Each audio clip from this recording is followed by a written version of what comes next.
வணக்கம். காக்கும் நட்பை காக்க என்னதான் சொல்கிறது நம்ம திருக்குறள் தெரிஞ்சுக்கலாமா? அதுல நட்பை பற்றிய புரிதல்ல ஆராயாத நட்பின் விளைவுகள். அதெல்லாம் என்னென்ன மாதிரியான விளைவுகள் அப்படின்றத நம்ம தெரிஞ்சுக்கிட்டோம். இதுல மொத்தம் நம்ம வந்து 5 திருக்குறள் படிச்சோம் இல்லையா? அந்த 5 திருக்குறள்ல இருந்து என்ன மாதிரியான விளைவுகள் வரும்?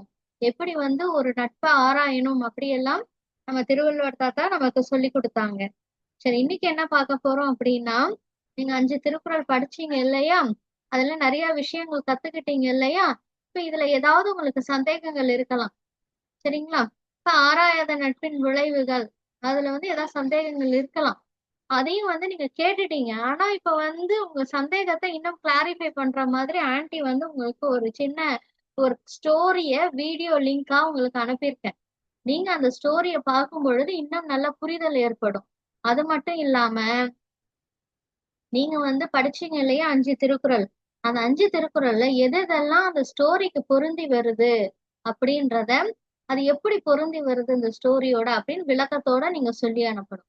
இதுதான் எனக்கான அசைன்மெண்ட் செல்லகுட்டீஸ். தேங்க்யூ.